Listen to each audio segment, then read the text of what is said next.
y estamos como a la mitad del curso. Hemos podido cubrir como 4 siglos más o menos.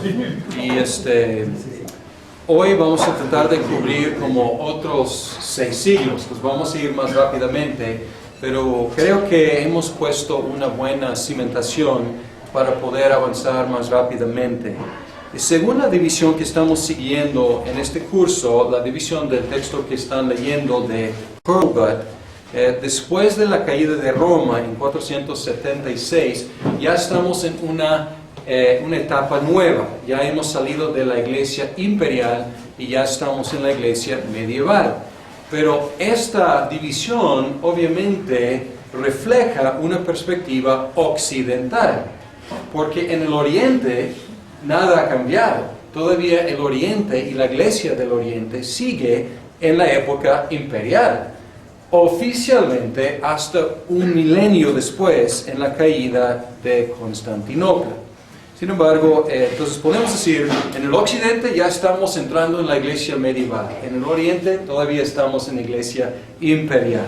Entonces estas divisiones no son perfectas, pero podemos ver que siguen tomando sus cursos diferentes, sus caminos diferentes, el occidente y el oriente.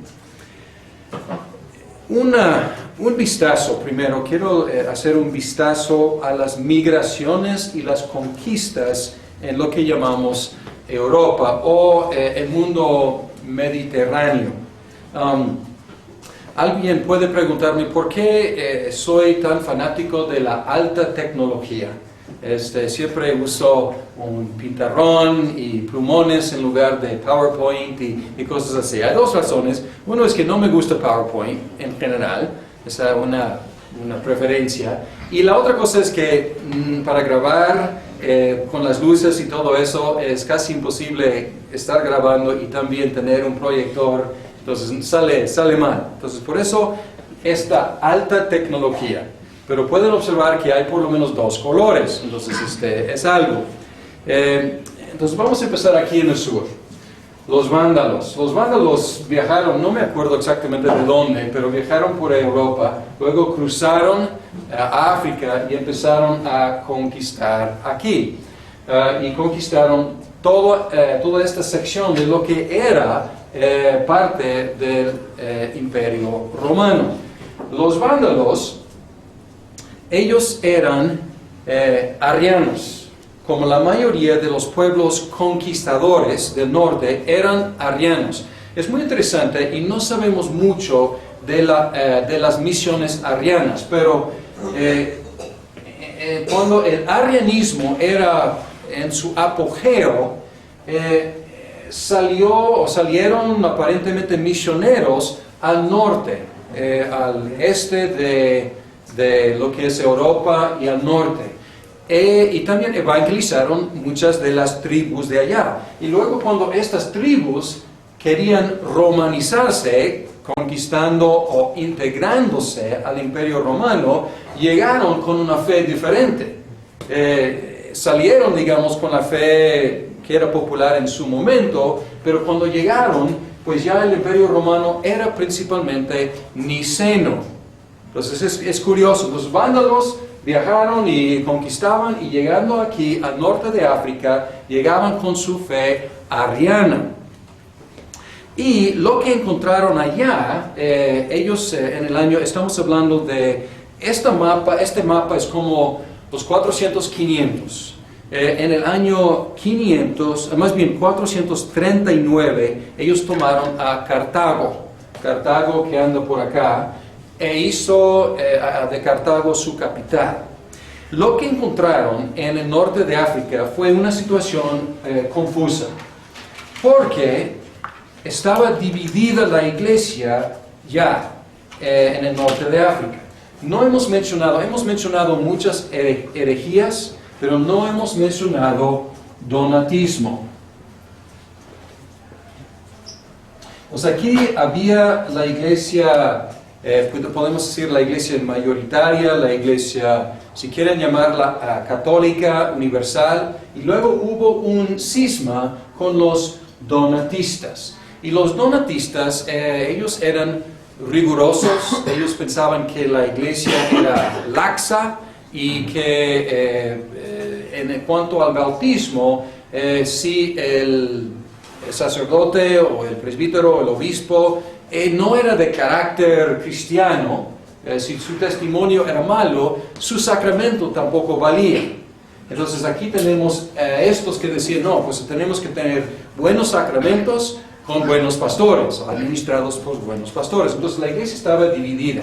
Y Agustín escribía en contra de los donatistas. Pero la iglesia ya tenía, pues, los nicenos, podemos decir. Los nicenos son los católicos, los ortodoxos, la iglesia universal. Los donatistas, y luego los vándalos llegan con su fe ariana.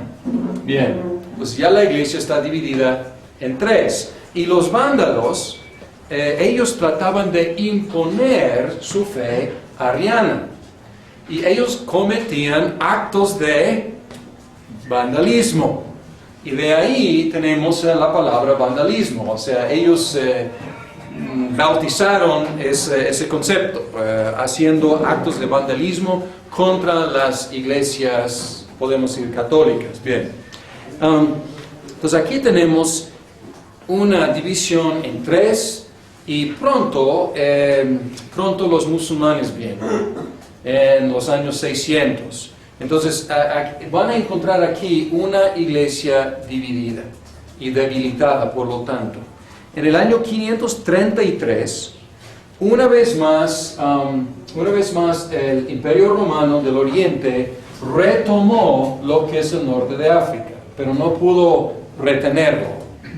Y luego pues vienen las invasiones de los musulmanes, de las cuales vamos a hablar más adelante. Sin embargo, aquí tenemos una sección del mundo que había contribuido muchísimo a la fe cristiana, de Alejandría, de Agustín, de Cartago, y ya podemos estar viendo los preparativos para su caída y su pérdida para el mundo cristiano.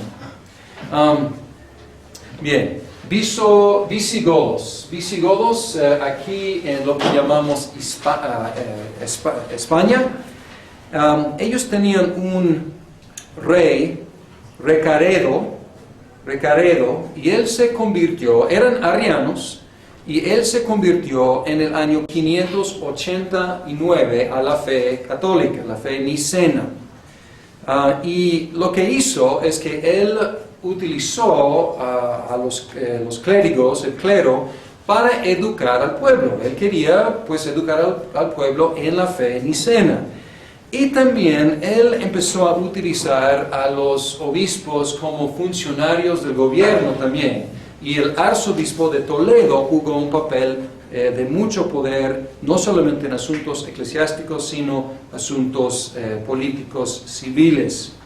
Entonces aquí ya tenemos, los vándalos no se convirtieron, fueron reconquistados por el imperio, pero dejaron división. Visigodos, ellos sí, se convirtieron del arianismo a la fe nicena. Los francos, ¿dónde están? Aquí están los francos. Los francos habían sido paganos. Y aquí tenemos, al lado de los francos, a lo mejor no se puede distinguir, pero son los borgoñones en esta parte, los francos aquí en el norte, un pedazo de bretones aquí, y los francos habían sido paganos, pero siguieron el ejemplo de su rey, Clodoveo, quien se bautizó en 496. Entonces pueden ver aquí que cuando el rey se convierte, pues era el estilo de decir, ok, pues ya mi reino es de la fe nicena. Entonces todos siguen el ejemplo del rey. Primero aquí con Recaredo, en lo que es España, y ahora con Clodoveo en 495. Luego los francos conquistaron a los borgoñones. en 534. Entonces ya podríamos como borrar esa división entre francos y borgoñones, porque ya los francos dominan. Los borgoñones habían convertido también de arrianismo a la fe nicena. Entonces podemos ver aquí que pues ya la fe nicena está creciendo en lo que es España y lo que es ahora hoy en día Francia y parte de Suiza y parte de lo que es Alemania. Los francos, ellos son los nuevos poderosos ahí en el horizonte. Y ellos establecieron la costumbre, los reyes de los francos, de elegir o por lo menos aprobar la elección de los obispos, convirtiendo los obispos menos en pastores como en funcionarios del gobierno. Entonces vemos una tendencia que va a crecer muchísimo en la época medieval. La familia, primero los francos no eran de esta familia era una familia importante, la familia de Carolingia, la familia de Carlos Magno, pero antes de que él hubiera nacido. O sea, su familia, como ayudaban como asesores del rey, apoyaban al rey como sus consejeros, pero luego ellos empezaron a tomar más y más poder, y la familia del rey perdía poder hasta que realmente la familia que reinaba era la familia carolingia. Y estamos hablando ya del siglo VII. Entonces ya estamos avanzando y hasta los 600. Bien, hasta ahí pues África, España, pues aquí lo que llamamos Portugal. Otra tribu diferente, los suevos, bretones aquí un poco, los sajones. En Inglaterra había dos grupos principalmente. Los romanos tuvieron que abandonar Gran Bretaña. Por tantos problemas en el continente, ellos ya pues abandonaron, por lo menos los soldados tuvieron que abandonar para ayudar ahí en el continente, pero dejaron gente romanizada. Luego conquistaron dos grupos, los sajones, había algunos sajones todavía en lo que es Alemania, algunos estaban ya invadieron, conquistaron el sur de lo que es Inglaterra, y un poco más al norte estaban los sajones, los anglos, o más bien los anglos un poco más al norte, los sajones en el sur, y luego más al norte, lo que llamamos Escocia, los pictos y los escotos. Pues ellos no aparecen aquí en el mapa. Es otra historia que vamos a tocar a rato. Bien. Hubo otro grupo, los erulos. Los erulos, ellos fueron los que tomaron la ciudad de Roma. Ellos fueron los que derribaron definitivamente la ciudad de Roma en 476. Entonces, jugaron un papel muy importante, pero luego como perdieron su lugar. Ellos depusieron al último emperador romano occidental, que se llama Rómulo Augustulo, en 476. Más bien el emperador, ya pues solamente un solo emperador aquí en Constantinopla, el emperador Zenón, con Z, Zenón, él apoyó a los ostrogodos, podemos decir unos primos de los visigodos. Él apoyó a los ostrogodos para retomar a Roma. Entonces los erulos conquistaron, derribaron a Roma, depusieron al último emperador del occidente, pero luego el emperador Zenón, aquí en el oriente, quiere recapturar esta parte para el Imperio Romano. Él se apoya en los ostrogodos para ya correr a los erulos. Y funcionó. y en 493 los ostrogodos, ellos tomaron otra vez la península, o gran parte de la península italiana.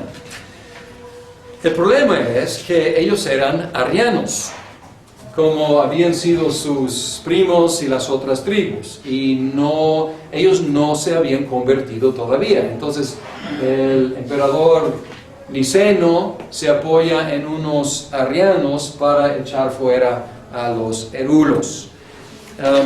El Imperio Romano, luego, al Imperio Romano no le gustó esta situación de tener a Roma con arianos alrededor, protegiendo o más bien reteniendo a Roma como en esclavitud.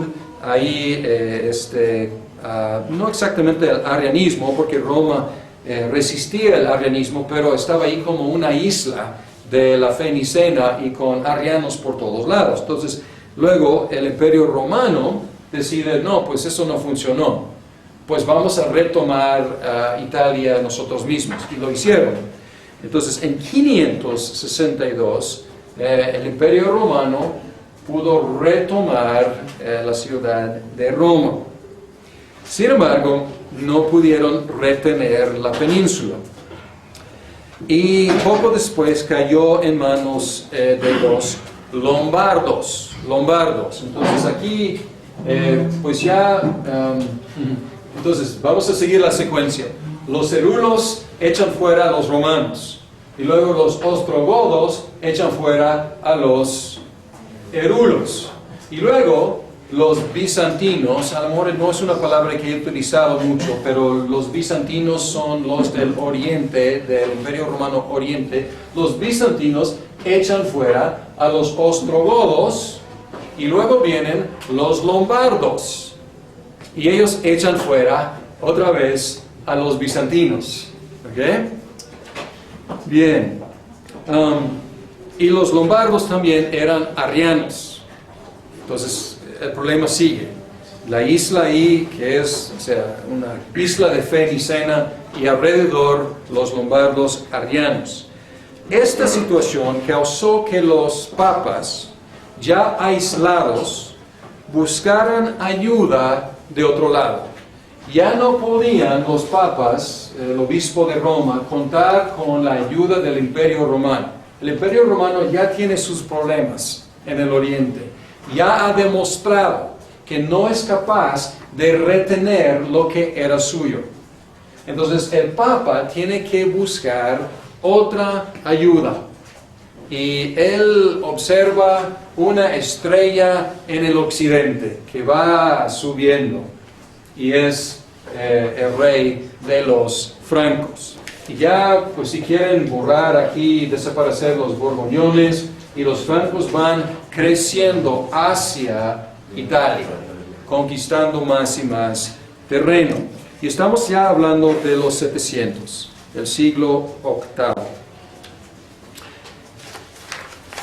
Bien, más allá del imperio, pues los famosos hunos, y podemos echar la culpa a ellos por el problema, porque cuando ellos llegan de Asia, ellos hacen toda esta presión migratoria hacia el occidente. Entonces estas tribus habían estado, no sé si contentos o no, pero habían estado ahí, más al este, más al norte. Los hunos llegan y pues empiezan a correr hacia acá. Debo observar una cosa. Estas tribus que podemos decir que conquistaron el Imperio Romano, en sus mentes estaba como entre conquistar y asimilarnos, porque pues el Imperio Romano era lo máximo, era más rico, más ordenado, más próspero. Entonces pues ellos al entrar no tenían la idea tanto de desaparecer el Imperio Romano, sino romanizarse ellos mismos y participar en los beneficios de ser pues inmigrados a ese imperio. Sin embargo, el efecto eventualmente fue que pues el romanismo iba desapareciendo más y más. Entonces aquí dejamos al Papa aquí buscando ayuda de los francos.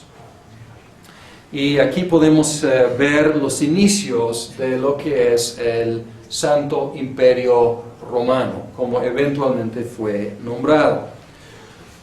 Los lombardos, arrianos, ellos capturaron la ciudad de Ravenna en 734.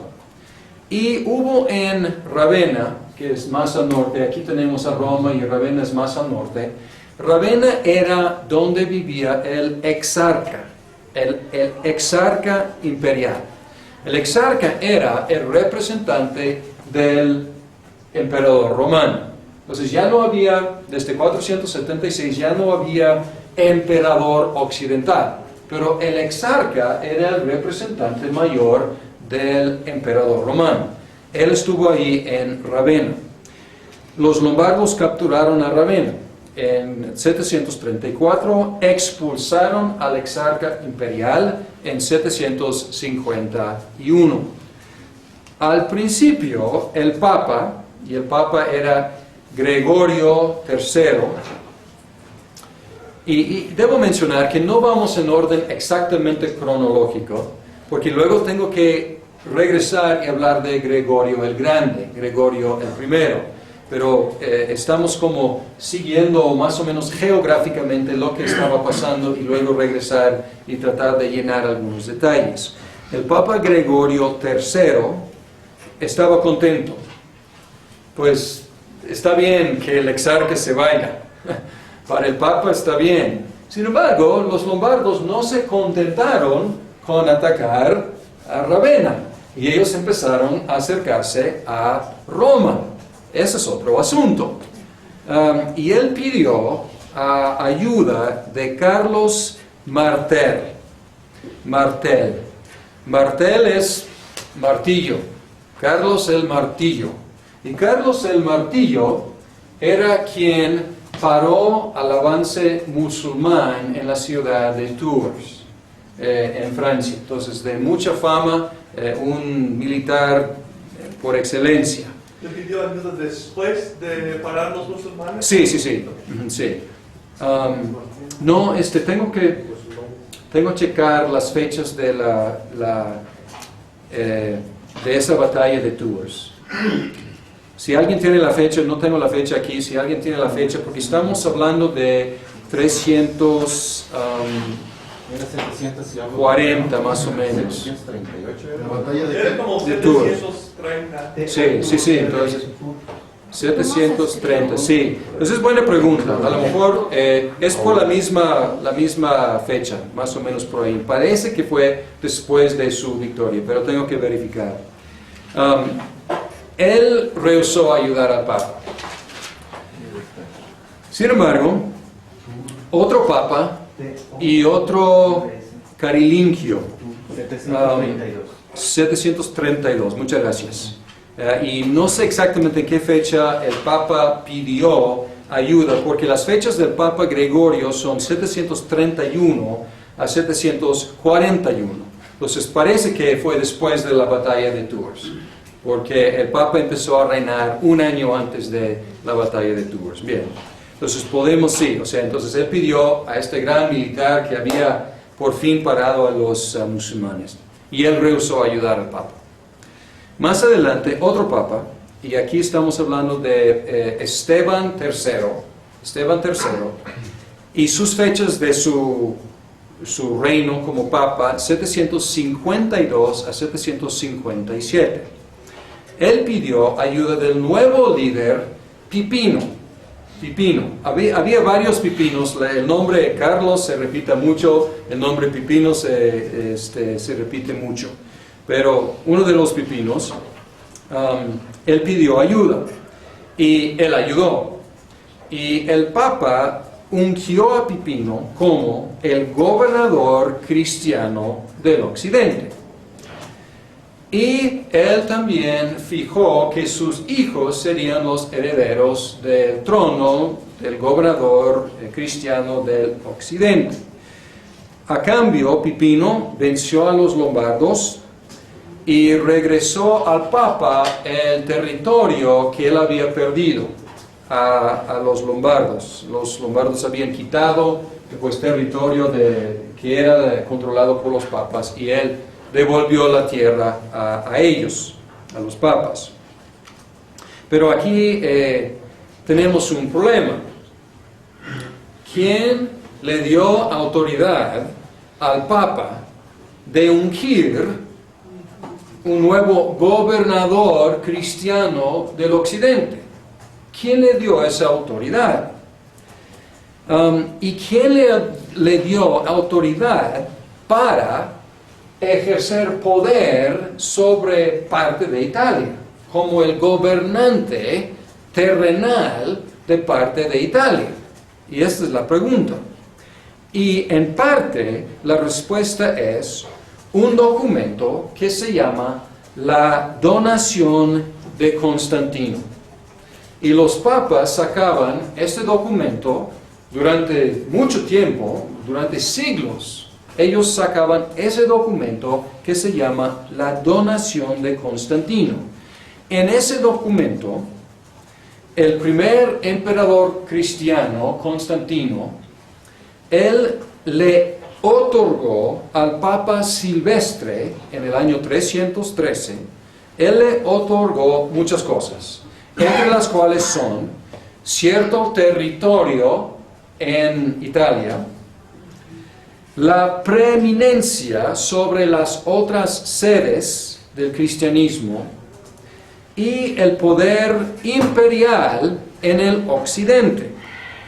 Entonces, esta carta justificó las acciones del Papa, de ser gobernante de su propio territorio y de nombrar a un gobernador cristiano del occidente. Un problema que no llegó a la luz, a salir a la luz hasta muchos siglos después, es que esa carta fue un fraude del siglo VIII. Entonces, era considerada como auténtica por mucho tiempo y los papas mismos, a lo mejor con buena fe, no sabemos, pero a lo mejor con buena fe ellos sacaban esa carta. Pero fue expuesta como un fraude escrita en el siglo VIII. Sin embargo, fue un hecho, o sea, ya lo había hecho, ya había ejercido este supuesto poder que él pensaba tener y él había ungido a Pipino. El hijo de Pipino, Carlos, al que llamamos Carlos el Grande, Carlo Magno, era un excelente guerrero, un excelente líder, y él pudo extender el territorio de los francos. Entonces, pues aquí lo que es un estado no tan grande, seguía creciendo. Y el Papa primero lo nombró protector del papado. Y luego en la Navidad del año 800, el Papa León III lo ungió a Carlomagno como el nuevo emperador del occidente, para llenar un vacío, porque desde 476 ya no hay emperador en el occidente, debe haber. Y pues el oriente no puede ayudar, pues necesitamos un emperador, y mejor que sea controlado por el mismo Papa, era la idea. Y también esto daba protección, pues obviamente protección militar y protección política para la Iglesia romana. Durante los siguientes 4 siglos siguieron esa costumbre, ese precedente. El Papa coronaba al emperador. ¿Cuántos siglos? 4 siglos. 4 siglos más seguía con el Papa coronando al emperador, usualmente en Roma. Y aunque el imperio romano puso objeción a todo eso, obviamente no le gustó la idea, y el emperador aquí diciendo, ¿quién se cree ¿quién se cree primero el Papa y quién se cree este Carlomagno? Yo soy el emperador, ¿qué está haciendo? Y la ficción era que estas tribus eran como vasallos del Imperio Romano. Y era la idea, aunque, como digo, era una ficción y ellos como gobernaban supuestamente en nombre del lejano emperador romano. Entonces cuando de repente ya hay un nuevo emperador en el occidente, pues él dice, pues ¿qué pasa? Este territorio es mío, es nuestro, aunque en realidad ya no era, pero era la ficción que seguía propagándose. Bien. El problema es que, pues, ¿qué pudo hacer aquí? Pues nada. O sea, el emperador romano ya demostró que ya no tenía la capacidad militar ni política de gobernar esta parte de Europa. Entonces él podía, o presionar, pero él no podía hacer nada. No pudo parar ese nuevo movimiento imperial en el occidente. Los sucesores de Carlos no eran tan buenos, no eran tan fuertes como él había sido, y se dividió el imperio. Entonces no duró mucho tiempo en su apogeo, digamos, y eventualmente pues llegó a ser controlado por la iglesia con emperadores alemanes elegidos por los nobles. Y lo que encontramos más adelante es el Santo Imperio Romano es Italia y aquí al norte, y básicamente es alemán. Y pues algunos cínicos dicen que el Santo Imperio Romano no era ninguna de las tres cosas, no tan santo, no tan imperio y pues no tan romano. Pero estamos adelantándonos mucho aquí. El Imperio Romano, este Santo Imperio Romano, fue asaltado. No hemos mencionado otro grupo en el horizonte que ya está por empezar su navegación. Este grupo había desarrollado capacidad naval impresionante, y estos son los famosos vikingos y los normandos. Normandos es norteño, es lo que quiere decir. Entonces el imperio, aquí del imperio occidental, pronto fue asaltado por los vikingos en el norte, en el sur por los musulmanes y en el este por los magiares. Magiares son los húngaros, y el nombre de los húngaros es relacionado con los hunos.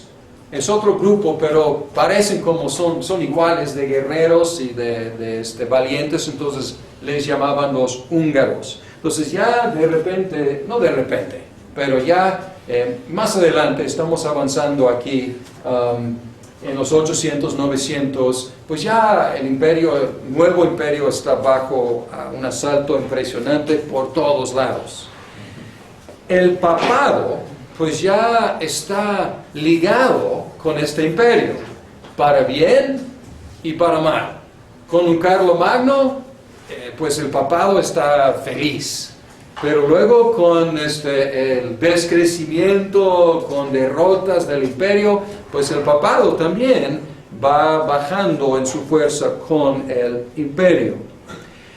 Y el papado entre los años 800 y 1000 descendió casi a la anarquía. Era uno de los puntos más terribles del papado. Entre 882 y 904 había 12 papas. Entonces estamos hablando de, ¿qué será? Unos 20 años, 22 años, 12 papas. Pueden pues calcular que no reinaban mucho. Y la verdad, las historias de esa temporadas del papado son espantosas. Algunos de esos papas de veras escandalosos. El emperador Otón I, dicen Otón el Grande, él fue pues una luz de esperanza en el imperio. Él trató de poner en orden los asuntos del imperio, y el imperio pues trató de rescatar la iglesia metiendo ahí una mano firme. Él depuso al Papa Juan XII y él apuntó a nuevo Papa León VIII, y estamos hablando ahora de 964. Ahora, podemos ver cómo la cosa se ha volteado. En caso de León III y Carlomagno, no fue León, fue León III que ungió a Carlomagno. Sí, León III, él unge a Carlomagno y él crea este imperio. ¿Y ahora qué pasa? Pues menos de 200 años después, la iglesia en una condición deplorable, el emperador tiene que entrar y ya tomar control. Tú, papa, para afuera, yo pongo a quien yo quiero. Entonces ya la iglesia es títere del imperio. Y durante este tiempo, la iglesia romana estaba en peligro, podemos decir, de desaparecer. A lo mejor es exagerar un poco, pero era en peligro de extinción si seguía en el mismo plan en que iba. El año 1059, el Papa Nicolás II, él convocó un sínodo para tratar de poner algo de orden, para establecer el proceso de escoger el Papa. Los golpes de Estado ya no funcionaron. Entonces, estamos en el año 1059. Pues había habido tanta violencia y golpes y hasta asesinatos y cosas espantosas que pues él quiso poner orden, y el proceso de escoger al Papa. Los 7 obispos cardenales escogerían a su candidato, consultando con los 28 sacerdotes cardenales y con los 18 diáconos cardenales. Luego presentarían a su candidato al clero y al pueblo de Roma para su aprobación. Entonces puso un sistema que tenía algo de no podemos decir democracia, pero por lo menos el pueblo y el clero tenía que aprobar la selección de clero de rango más alto.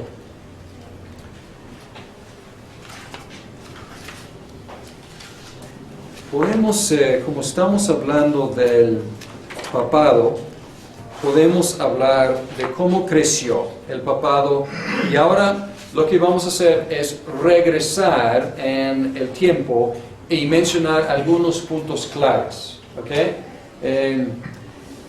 Primero, algunas razones del crecimiento del poder del obispo de Roma. Ya hemos mencionado algunos. Por ejemplo, el vacío de poder cuando el imperio romano ya no dominaba aquí. Pues quién era la fuerza unificadora, quién era la persona, podemos decir, más sólida para ejercer poder, pues el obispo de Roma.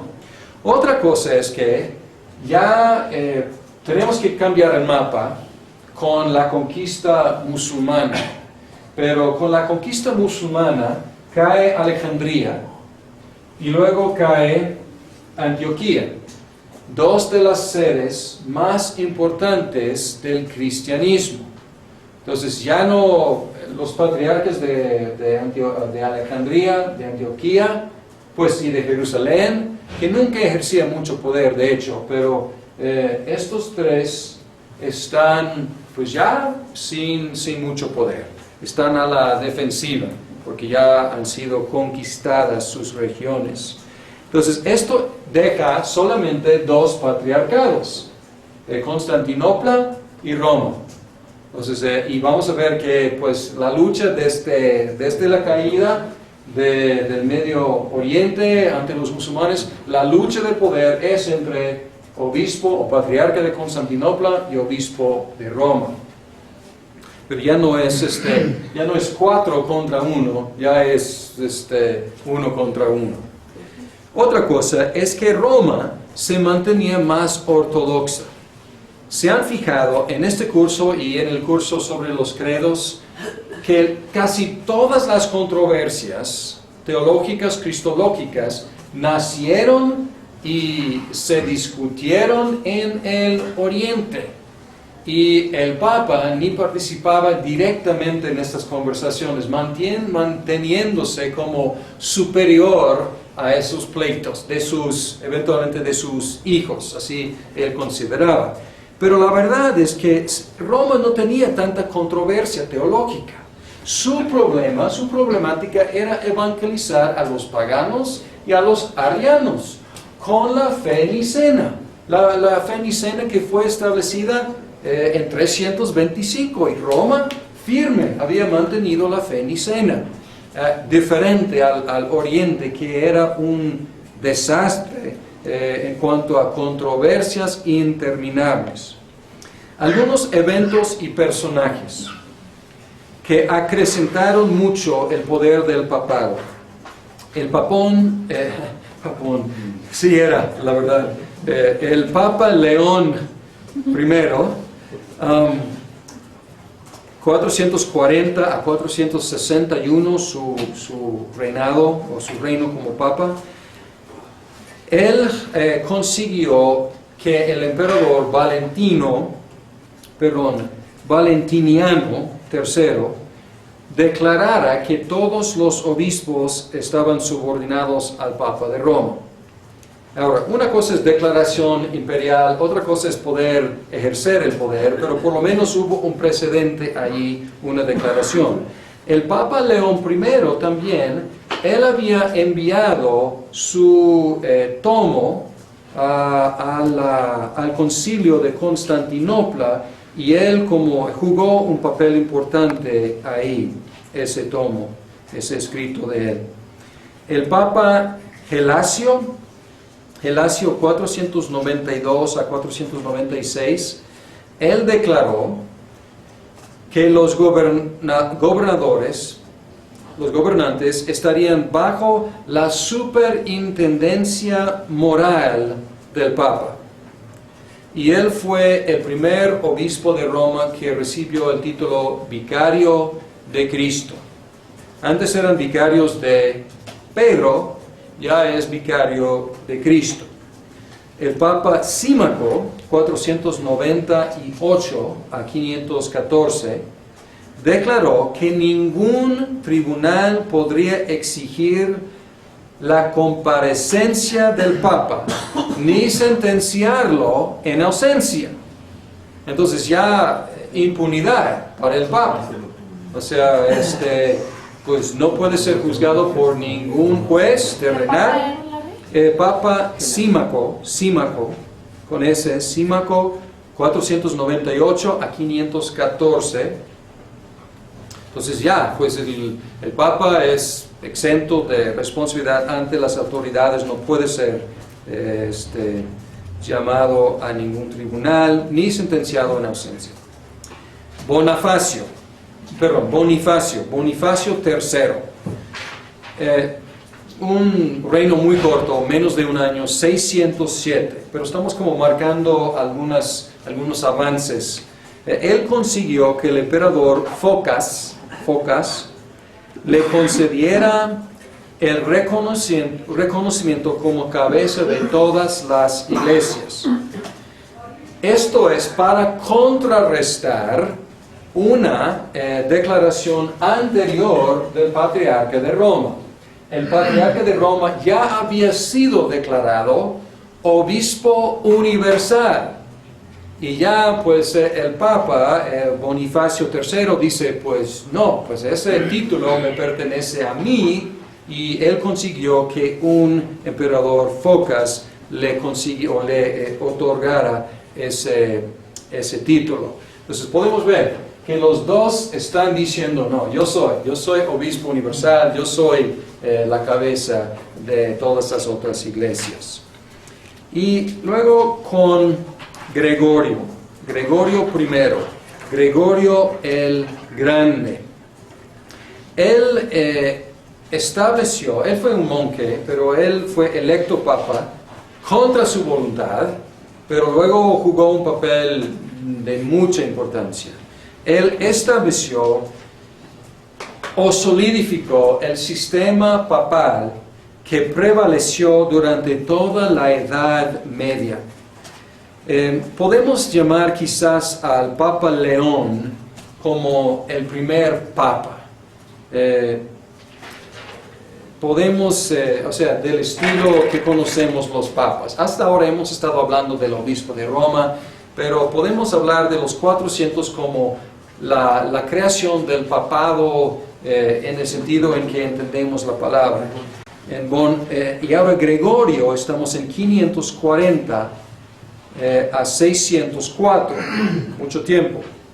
Él fue electo como monje. Estas no son fechas de su reino, son fechas de su vida.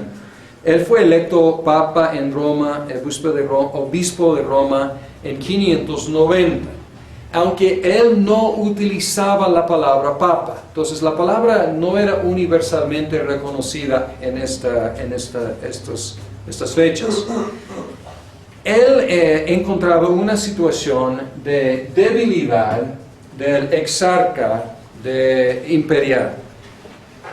Y él, por necesidad, él tenía que tomar la rienda de muchas cosas. No solo de cosas eclesiásticas, sino cosas de Italia. Porque el exarca era débil. Y pues el exarca mismo no podía contar con mucho apoyo del emperador. Entonces, por necesidad, Gregorio tenía que tomar el mando de muchas cosas. Él empezó a ejercer poder político sin consultar a nadie. Y él hizo uniforme la liturgia. Y él estableció en muchos casos solidificó las siguientes creencias y prácticas. Y aquí hay una lista de creencias y prácticas que fueron establecidos o consolidadas por Gregorio el Grande. La exaltación de la tradición encima de la Biblia. Ahora, si tú le preguntas, oye, ¿cuál crees que es más importante? A lo mejor va a decir, no, la Biblia o al par, pero en la práctica la tradición empezó a ejercer un papel de importancia mayor. La interpretación alegórica. Ya vimos que en Alejandría ellos utilizaban la interpretación alegórica. En Antioquía no, ellos utilizaban una interpretación más sana. Ahora Roma está solidificándose utilizando interpretación alejandrina, alegórica. El concepto del bautismo para lavar el pecado original y la penitencia para lavar los pecados posteriores. El sacrificio de la misa en beneficio de los vivos y en beneficio también de los muertos. Y la transubstanciación, la idea de que el pan y el vino cambian de sustancia en el cuerpo físico y la sangre física de Cristo. Esta doctrina o este dogma no fue aprobado oficialmente hasta el Cuarto Concilio de Letrán en 1215. Sin embargo, su historia es mucho más larga y ya estamos hablando de más o menos por el año 600, ya está llegando a ser la doctrina oficial. ¿En qué concilio? El concilio oficialmente fue aprobada en el Cuarto Concilio del Letrán en 1215. El purgatorio, ya hemos visto que los alejandrinos inventaron el purgatorio, y ya pues él está haciéndolo como más oficial. Invocación a los santos y a los mártires, el uso de amuletos y reliquias, el ascetismo y el monacato. Todas estas cosas existían. Entonces él no inventaba estas cosas, pero él como ponía orden y él hacía que esta fuera la práctica uniforme. El celibato del clero.